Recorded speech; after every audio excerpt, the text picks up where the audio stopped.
Hello friends, how are you? I hope you all are fine.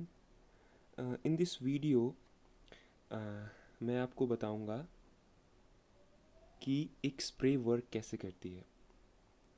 कोई भी आप spray bottle लेते हैं, आप उसके अंदर देखेंगे कि भाई नीचे से जो वाटर होता है या फिर कोई भी लिक्विड होता है that comes upward and then it is sprinkled, वहाँ से वो sprinkled in the form of tiny water droplets और लिक्विड ड्रॉपलेट्स। फॉर एग्ज़ाम्पल अगर मैं आपको एक डायग्राम के थ्रू बताऊं तो यहाँ पर एज्यूम कर लीजिए this is the container of the bottle.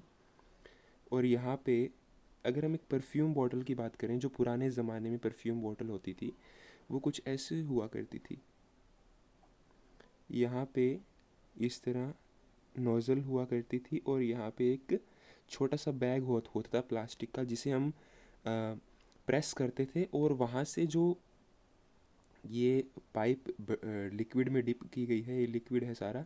सो यहाँ से फिर उसके जो है ड्रॉपलेट्स हमारे निकलते थे। तो वो कैसे काम करती थी? तो दोस्तों, हर एक चीज़ के पीछे साइंस होती है, तो इस चीज़ के पीछे भी साइंस है, फिज़िक्स है इसके पीछे। एंड दैट फिज़िक्स यहाँ पर कौन सी वर्क कर रही है, यहाँ पर कौन सा प्रिंसिपल वर्क कर रहा है, that is the Bernoulli theorem. आपने दोस्तों बर्नौली थ्योरम के बारे में पढ़ा होगा। बर्नौली थ्योरम एक बहुत ही अच्छी थ्योरम है एंड इसके बहुत सारे एप्लीकेशंस हैं और ये स्प्रे बॉटल भी इसी के एप्लीकेशन पे वर्क करती है। सबसे पहले एक बार आप देख लेते हैं कि व्हाट इज़ बर्नौली थ्योरम।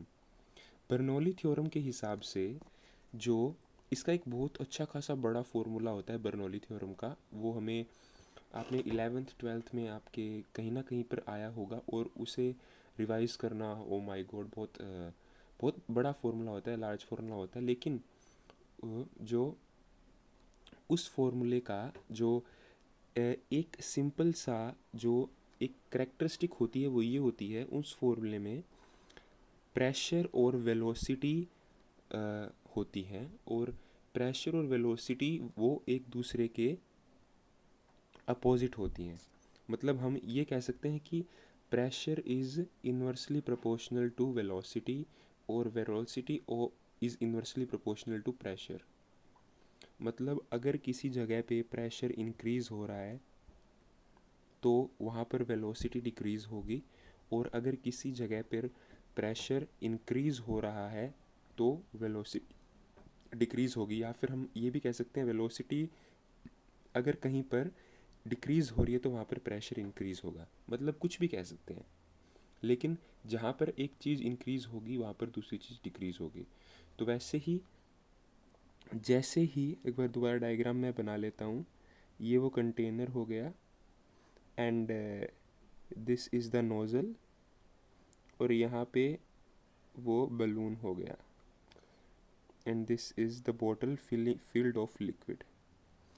तो जैसे ही we put the pressure on this ball, rubber ball, then air velocity of air here, velocity air की वेलोसिटी है वो बहुत ज़्यादा इंक्रीज़ हो जाती है और वो बहुत ही तेज़ी से बाहर निकलती है। तो यहाँ पर वेलोसिटी जो है वो इंक्रीज़ हो गई क्योंकि हमने इसको प्रेस किया, तो एयर जो है वो काफ़ी मात्रा तेज़ी से उसकी वेलोसिटी जो है वो इंक्रीज़ हो गई।